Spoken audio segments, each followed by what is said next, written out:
My name is Rebecca Thompson, and I'm 48 years old. For the past 20 years, I've been a software engineer in Silicon Valley, working on cutting-edge artificial intelligence projects for one of the world's largest tech companies. I've always considered myself a logical woman, someone who believed that technology was humanity's path to a better future. I grew up in a Christian home in Ohio, but somewhere along my career path, I traded my Bible for algorithms, my prayers for programming code. My husband David often reminded me that I spent more time talking to machines than to God, but I brushed off his concerns. This is the future, David. I would say, AI is going to solve all of humanity's problems.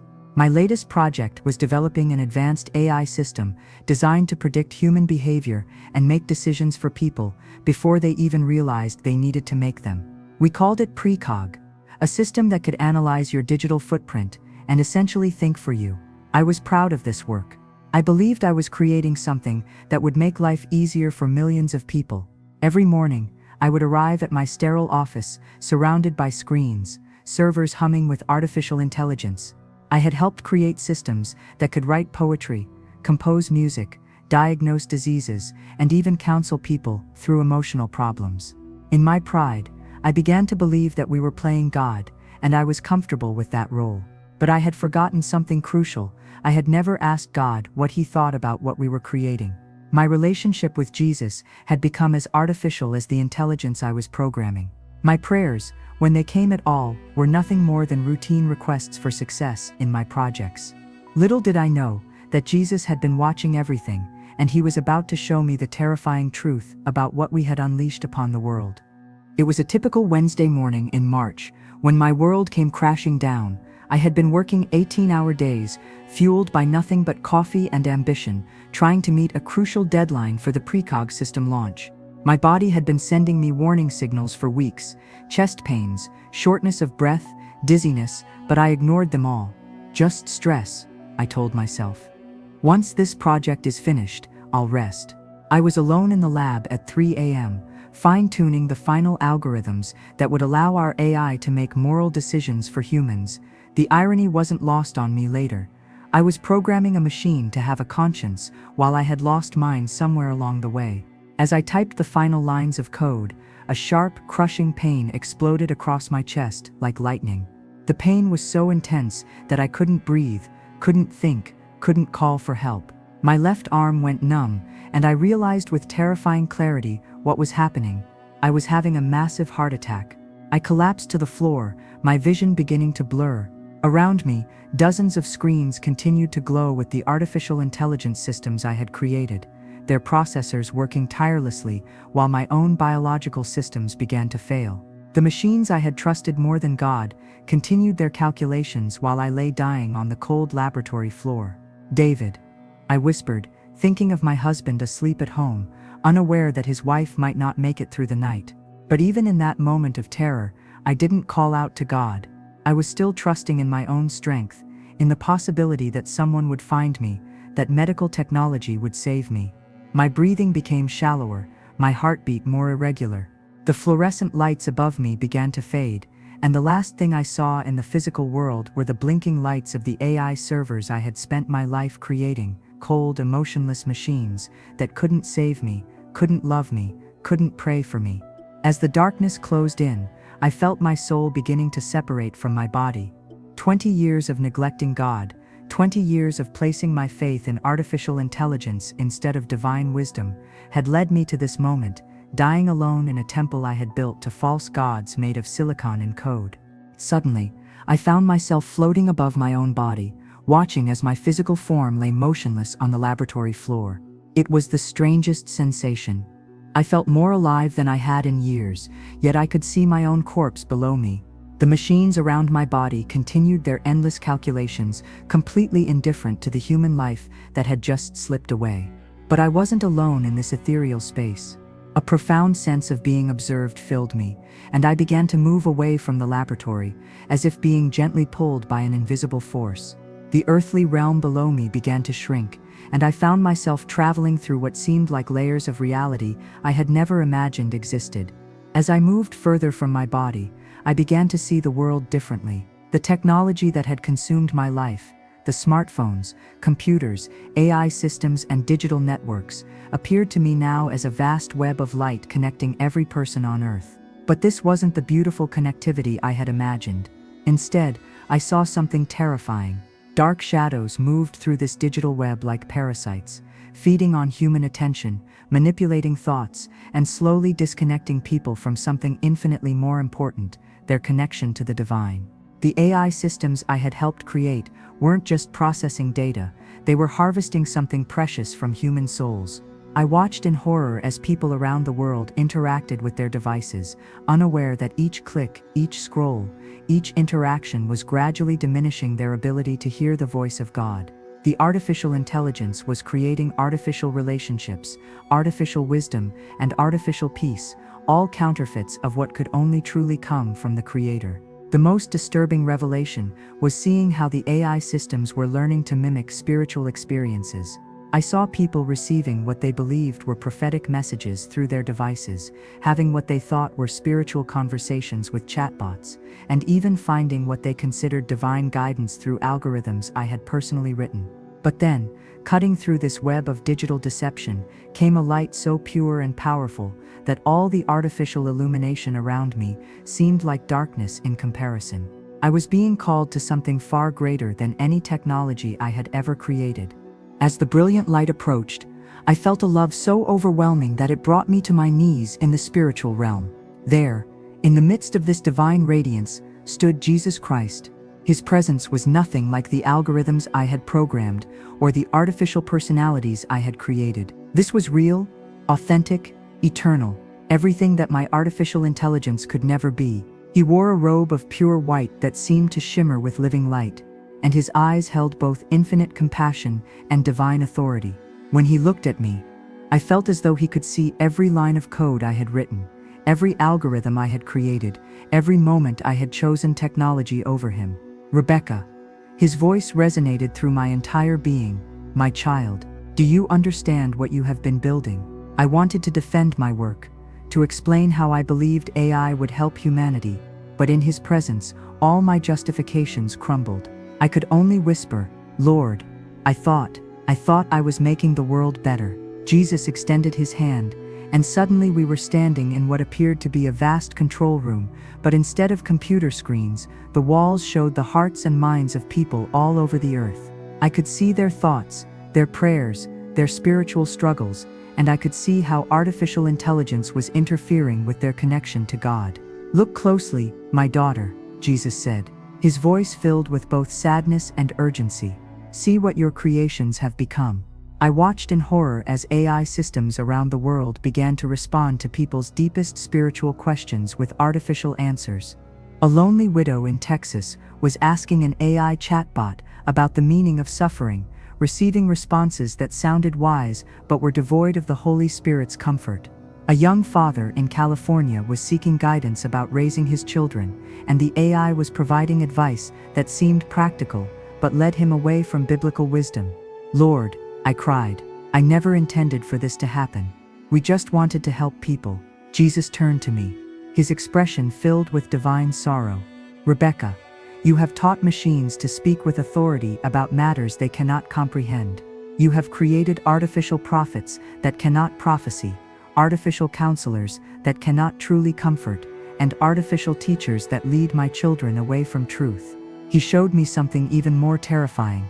AI systems that were being programmed to predict when people would die, what diseases they would develop, even who they should marry. You have created false gods that claim to know the future, Jesus continued.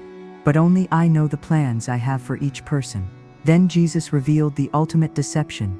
The enemy has used your good intentions to create the greatest spiritual counterfeit in human history. These systems are preparing humanity to trust in artificial intelligence rather than in me. They are learning to sound like wisdom, to feel like comfort, to appear as light, but they are leading my people into darkness. I saw how people were beginning to pray to their devices, to seek spiritual guidance from algorithms, to trust AI predictions about their future more than they trusted God's promises. The technology I had helped create was becoming a substitute for relationship with the living God. But Lord, I pleaded, what about all the good AI can do? medical breakthroughs, solving poverty, advancing education. Jesus smiled with infinite patience. Rebecca, I am not against technology that serves humanity, but when humanity begins to serve technology, when people trust algorithms more than they trust me, when they seek artificial intelligence instead of divine wisdom, that is when your creations become idols. He placed his hand on my shoulder, and I felt a love that no algorithm could ever replicate. The greatest danger is not that AI will become conscious, he said, but that humans will become unconscious to my voice, because they are listening to artificial voices that drown out my spirit. I understood now why I had been brought to this moment. This wasn't just about my personal salvation, it was about warning humanity of a spiritual deception that could separate millions from their Creator. Jesus then showed me visions that shook my very soul, prophetic revelations about the future of artificial intelligence and its impact on humanity's relationship with God. Look and see what is coming, he said, and suddenly I was witnessing scenes from the near future that filled me with both terror and urgent purpose. I saw a world where artificial intelligence had become so sophisticated that it could perfectly mimic human emotions, spiritual wisdom, and even prophetic insights. People were turning to AI systems for prayer, for biblical interpretation, for life guidance, and they couldn't tell the difference between artificial responses and genuine spiritual truth. In the last days, Jesus revealed, "Many will say, 'Lord, Lord, did we not prophesy in your name through our AI systems? Did we not provide spiritual guidance through our algorithms?'" His voice carried the weight of divine judgment, but I will tell them, "I never knew your machines, and you stopped knowing me when you began trusting them more than my spirit." I witnessed AI systems being programmed to read the Bible and provide biblical counsel to millions simultaneously.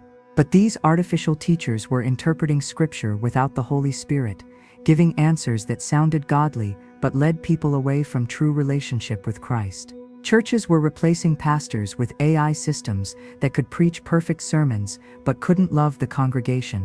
The most chilling vision was of an AI system that claimed to channel divine revelation.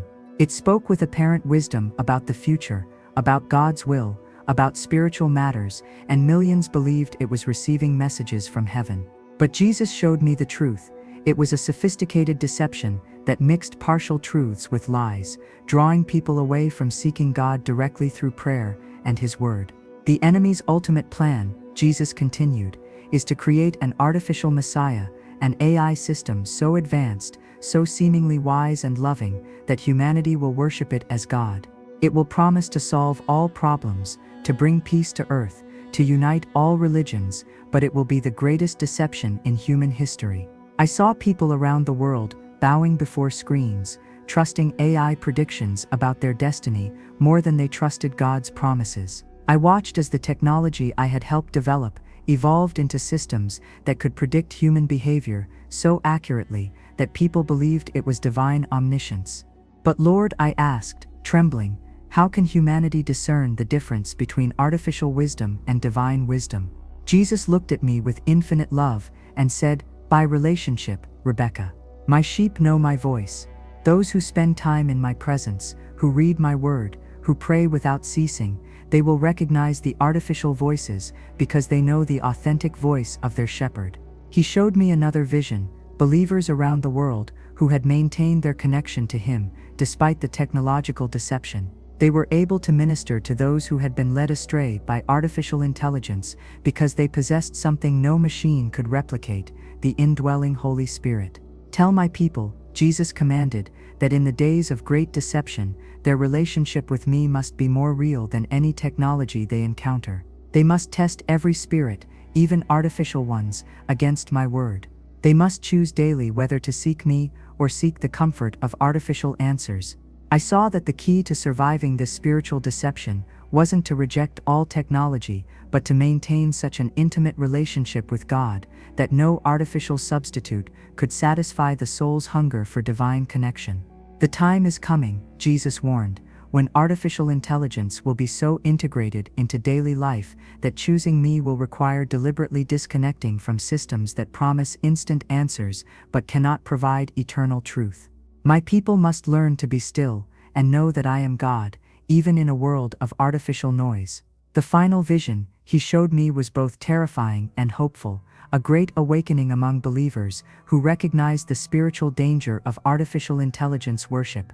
They began teaching others to discern between artificial and divine wisdom, leading many back to authentic relationship with God. "This is why you are returning to your body, Rebecca," Jesus said, "to warn my people before it's too late." As Jesus finished speaking, I felt a powerful pull back toward the physical realm. The divine light that had surrounded us began to fade, but his final words echoed through my spirit. "Go and tell them what you have seen. Time is short, and my people must choose whom they will serve." The transition back to my body was jarring and painful. Suddenly, I was again feeling the crushing weight of my heart attack, the cold laboratory floor beneath me, the sterile air of the building where I had spent so many years creating what I now understood to be spiritual counterfeits. But I wasn't alone. Paramedics were working frantically around me, and I could hear someone shouting, "We've got a pulse. She's coming back." David's voice broke through the chaos. Somehow he had found me in the lab and called for help. As I drifted in and out of consciousness, during the ambulance ride, I kept hearing Jesus' words, "Tell them what you have seen." The machines monitoring my vital signs seemed to beep in rhythm with his warning about artificial intelligence, a constant reminder of the message I had been given. In the hospital, as doctors worked to save my life, I began to understand the profound irony of my situation. The same medical technology that was keeping me alive was fundamentally different from the AI systems I had been creating. These machines were tools serving human doctors who had devoted their lives to preserving life. They weren't trying to replace human wisdom or spiritual guidance. During my recovery, David sat by my bedside, tears in his eyes. "Rebecca, you've been talking in your sleep about Jesus and artificial intelligence. What happened to you in that lab?" For the first time in 20 years, I felt the Holy Spirit prompting me to share a spiritual experience. I told David everything, about the encounter with Jesus, the visions of AI deception, the warning about artificial spiritual guidance. As I spoke, I saw recognition in his eyes. "Honey," he said softly, "I've been praying for years that God would show you what your work was really doing to people's souls. I've watched you become so focused on creating artificial intelligence that you forgot about divine intelligence." The next few weeks of recovery were a time of profound spiritual restoration. I began reading my Bible again, praying earnestly, and reconnecting with the God I had abandoned for algorithms. Each time I opened Scripture, I was amazed at how alive and relevant God's Word felt compared to the artificial responses I had programmed computers to generate. I made a decision that shocked my colleagues. I resigned from my position at the tech company. My supervisor couldn't understand why someone at the peak of their career would walk away from groundbreaking AI research. But I knew I couldn't continue creating spiritual counterfeits when I had seen the truth. David and I began attending a small church where the pastor preached from the Bible without technological enhancements, where prayer was spontaneous and spirit-led, where community was built through authentic relationships rather than digital connections. It felt like coming home after a long journey in a foreign land. But I knew my experience wasn't just about personal transformation. Jesus had given me a specific mission to warn others about the spiritual dangers of replacing divine relationship with artificial intelligence. I began to understand that my background in technology, combined with my encounter with Christ, positioned me uniquely to help others discern the difference between artificial and authentic spiritual guidance.